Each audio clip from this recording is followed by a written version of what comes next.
on one simple reason, and that is that we give a more plausible, a more tangible, and more realistic way of a view of the status quo. And let me expand on that more in my points. First, I will uphold on my case of talking about social harms and economical harms, and then I will refute the arguments presented by the opposition in their speech in that order. Social harms. A. Team Morocco claimed that storm tourism turned poverty into entertainment, and how Team Sweden responded to that was that the companies actually asked the residents on what to show. But we would like to say that that is a completely false claim. These slum tours are operated in public areas. Therefore, these companies do not have the obligation to ask anyone on what to show. Provided that these slum tourism companies offer a safari-like experience when they pack a lot of tourists in a 4x4 vehicle and make them rush through these slums, snapping pictures of these residents as if they were animals. Meaning that these tourists do not even get to interact and understand the tourism and the poverty in these areas. All they get to do is go around and snap pictures of them. And so we believe that that is unethical and immoral because we believe that the slum tourism was ideally designed to make tourists understand the slums and understand the poverty there. But we believe that the big corporations' fault, not the tourists' fault, the big corporations market it as a really bad thing, and that is what the big issue is. Moving on, they said that the tourist mentality is what matters, and that the tourists can spend beaches, but they would rather spend it because of their compassion to poverty. Well, as we pointed out, most tourists do this to feel better about themselves. And they cannot feel better about themselves going to beaches when they see really muscular guys or really fit people with their money and perfect tans. They can feel better about themselves when they see that poor people who cannot afford food and they can. And so that is what we're trying to explain, and that is the more realistic way of viewing this, that tourists do it to feel better about themselves. Moving on, they said that slum residents are very happy. And I'd like to ask you judges, how can a person be happy if you invade their privacy, if you exploit their poverty, and if you turn their lives into a safari parks, into an animal zoo? And that is what we are trying to say. Slum residents are not very happy, and as a Kenyan activist, which is actually live near to slum in Kenya, said whenever they click their cameras, the people feel that they have lost their dignity. And that is the reality of things, ladies and gentlemen. Moving on to number 2, the economical harms that were refuted by Team Sweden. We said that big corporations don't give back to slums, and Team Sweden said one example. Reality tours get 80% back to the slums. Well, you know what? We are talking about doing more harm than good. We have presented evidence that 82% of slum tour companies are run by for-profit corporations. For-profit, meaning they are profit maximizers. They will not give back to the slums because they do not have an obligation to. And we know big corporations do this because we know how the real world operates. Any big corporation will say it as a marketing scheme.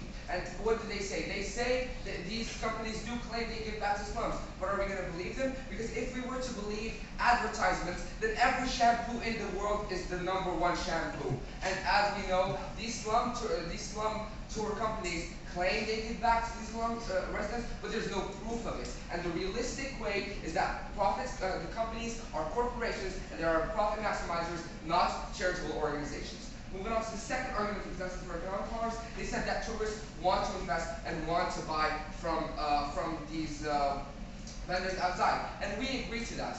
But these tour companies do not allow them because they just run by in the safari 4x4s and do not allow them to interact or buy anything because they consider it dangerous. So these big corporations are not only not giving to them, but they prevent tourists from giving to them. They prevent the common man from selling one artifact that would allow him to provide food for his family. They provide the common man for having a chance of survival, and if that is not unethical, I don't know what is. Moving on to the other example. As I said, corporations do not give back, and corporations do not allow the tourists to purchase. Therefore, it is unethical and immoral. Now, let us move on to the opposition's case. They said that they hire local tour guides. One, as we said, they're profit maximizers, and they will not hire local tour guides. And even if they were to hire local tour guides, that is one guide for a whole slum. One guy for a whole slum, which populations get to slums over hundreds of thousands of people. If they hire one employee to actually tell people about the slums, what have these slums gained? One person can feed a family, let's say 10 families, but thousands are still dying. Thousands are still not able to survive. And that, of course, is why the government should win. Moving on. They said that they build infrastructures. Yes, sir. Is that one person being hired, not a benefit coming from the slum tourist organization that still doesn't exist under your model? How are you helping anyone under your model? How we're helping anyone with our model? We are not saying that we are helping this one. In fact, we have to prove that it does more harm than good, and we have proven that slum tourism only does harm, and even if the good is present, it is very minimal, it is very menial, and it does not help the most slums. And we give a majority count, we give statistics, tobacco claims, and the government should win. Moving on, they said that they built infrastructure, and they gave one example of Colombia, of someone building a road in Colombia. One, if they have good enough roads that their 4x4s will go through, these companies will not build their roads because they have nothing in it for them. And we have also said that these companies will actually destroy the infrastructure present, because when these 4x4s run through the mud and destroy everything they go on, they will not even leave the residents with the infrastructure, the basic, very basic infrastructure they already have. They will destroy the utilities in the slums. And why would they build something that already is there? It is not to maximize profits, therefore big corporations will not do it. Moving on, they said that individuals will be employed. As we said, these two corporations are profit maximizers. They're not charitable organizations, and even if they do, they will give one person per organization. And then they said that organizations are in collaboration with charitable organizations. And we have Leo. Leo is a man of the age of 46, and he is the president of Rosinia's Community Association. And he claims that if any slum tourism, he dares any slum tour corporation to tell the people how they'll help. Because as you have seen, he is the president of this association, and they have received absolutely no help from anyone. No help at all. They say that they feel it is unfair that their lives are put on display and they do not receive one dime for it. Not one dime, ladies and gentlemen. And so I would like to conclude. If we believe that big corporations have the right to bully slum residents just because they are poor, vote for opposition. If we believe big corporations are actually for charity, vote for the opposition. But if we want to face reality, if we want to see the harms done by these slum tours, they are much greater, much more substantial, much more significant than whatever the opposition has the good to offer. And therefore, we beg the judges to vote for the government. Thank you.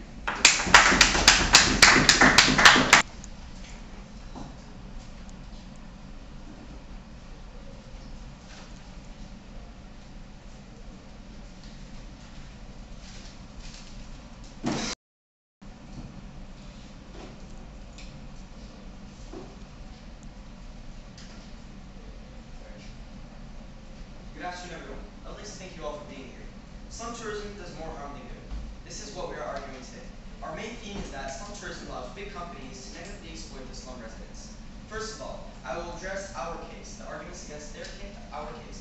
Next, I will move on to the opposition's case. And lastly, I will address their so-called plan that will save the world.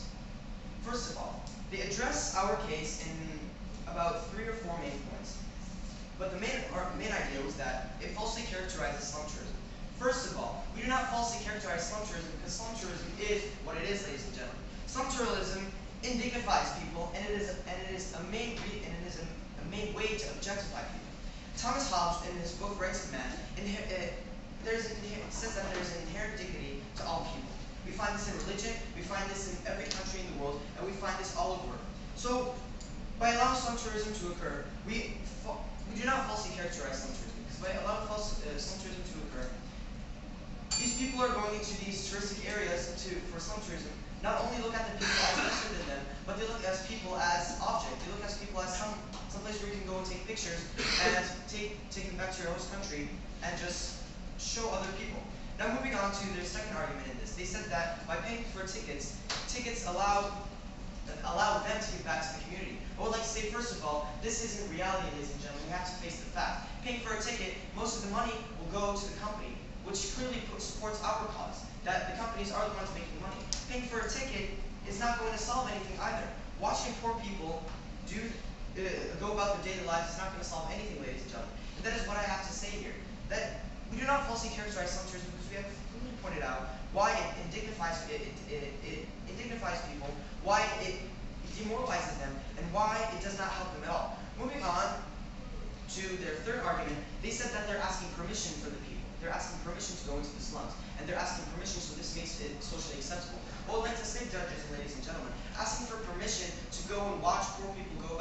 life is unethical and immoral and should not be done. Ladies and gentlemen, if someone is in their home and you just peep in like this, oh, what are you doing? Oh, you're sitting on the floor. Oh, ladies and gentlemen, this is not okay.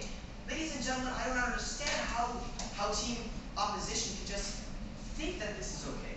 I'm very uncomfortable with the idea of wealthy tourists paying money to look at poor people. I'm very uncomfortable with wealthy tourists going around poor people because this demoralizes them, and this is unethical, immoral, and should not be done.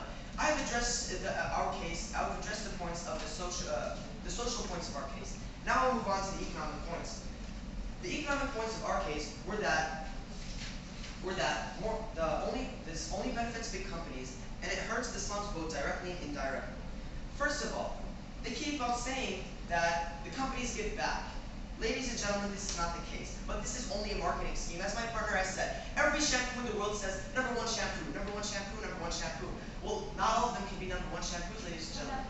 Yes. 80% of reality's profits go to the people. They invest in schools, they create schools. Is that not a benefit? That is one company out of thousands and thousands and thousands of companies. A Yale study of humanities has clearly said that 82% of slum touristic companies are for-profit companies. This is coming from a credible source, ladies and gentlemen. So why do we have to keep on repeating this when this is facts, this is logic, ladies and gentlemen? Continuing my economic points, companies only do this as a marketing scheme. They do not help anyone, ladies and gentlemen. They have failed to show how this isn't a marketing scheme. They have failed to show how the big picture of this is that companies, the majority of companies, want to help. Thus, this isn't reality, ladies and gentlemen. They're only providing us with one example, and this one example is false and should not be taken into consideration. Moving on to the opposition team's case. Now, the opposition team's case pretty much tried to refute our case and incorporate a new plan. And I would like to address this point by point. First point is that Reality Tours is a big organization in South Africa and Peru, and they are trying to help people. First of all, ladies and gentlemen, one company is not going to be the big difference here. We're not facing reality, we're not facing the facts, ladies and gentlemen. If one company out of a million companies does something, that's like if I, for example, pour a drop of water into the ocean. It's not going to affect anything. Yes, sir. Is this not better than doing nothing? This is better than doing something, ladies and gentlemen, but this moves me on to my next point. This is not a long-term solution. This is only a short-term solution, ladies and gentlemen. This indeed does more harm than good, and this is why I'm going to explain to you right now. What I mean by short-term solution is that, yes, maybe they're going to host some fundraisers, maybe they're going to have some donations, but in the long term, this is not going to solve the big problem, the big issue, which is poverty, which is slum tourism as a whole. This indignifies people. This is immoral, unethical, and should not be done. So if we think that one company is going to do some harm, some good, this is not a long-term solution. We're not going to be solving the big picture. We're not looking at the big picture, ladies and gentlemen. And what I want you to do is just face the facts, face reality that what they're doing is going to cause more harm than good. What they're doing is not going to solve it in the long run. What we are doing is going to prevent them from. It's going to prevent the people and the slums from actually feeling the harm that is directed towards them. Moving on to their second point in the opposition case, they said that organizations create new roads, infrastructure, etc. My partner clearly said that this is not the case. I will clearly state that one more time. This is not the case. I've clearly stated that one, most companies, which are 82% of companies, are for-profit companies. Two, for-profit companies only want to maximize profits. Three, they do not need to build roads when they already have cars that can go through the mud, such as 4x4s. They have the infrastructure for that. So five, they're not going to be doing anything to help the poor slums. No, thank you. So this new roads idea is a false claim that is only done maybe by one company or no companies at all. And this false claim is only directed to you, the judges, so you will vote for them because, oh, they're providing one beneficial thing that is happening. But we are showing you how this probable beneficial thing not only does not help, but it only leads to more exploitation, negative exploitation by the companies. Moving on to the third point in their case, they said that Reality Tours tries to employ and help the people. I would like to say, ladies and gentlemen, judges, Reality Tours might employ 10 people and 100 people. But how many people live in the slums of Brazil? How many people live in the slums of India? How many people live in the slums in Africa? Millions, hundreds of thousands of people living there. So 10 families fed is not solving the big problem. 10 families fed is not a long-term solution to what we are talking about today. Yes, we agree that 10 people being fed is better than no one being fed. However, we do not agree that this is a solution to poverty and solution to slums, which moves me on to my next point and final point. They brought up a new case and talking about how this will cause a utopia here on Earth and it will solve poverty, etc. First of all, this will not. They said that the media, NGOs, etc., in cooperation with the locals, will raise awareness and will help the slums. First of all, everyone is aware that slum tourism is going on. Everyone aware is that there are slums in today's world. However, awareness does not solve the problem. Awareness does not solve the issue. Awareness does not solve poverty. Awareness does not solve slums. Donations from small percentages in the world, a small percentage of people in the world is not going to solve the big picture here, ladies and gentlemen. What I'm asking you is to face the facts, face reality. The majority of the people are not going to be donating. The majority of the people are actually going to these slums for negative exploitation, which brings me back to my main theme. Negative exploitation occurs more than the possible benefits that are occurring. So, ladies and gentlemen, I've clearly pointed out to you guys why we should be winning the case here. This is because negative exploitation outweighs the positive impacts of maybe what the opposition team is trying to do. It indignifies, objectifies, and it is very unethical and immoral for people to go and watch the war. Ladies and gentlemen, thank you for listening to my speech, and I'm very proud today to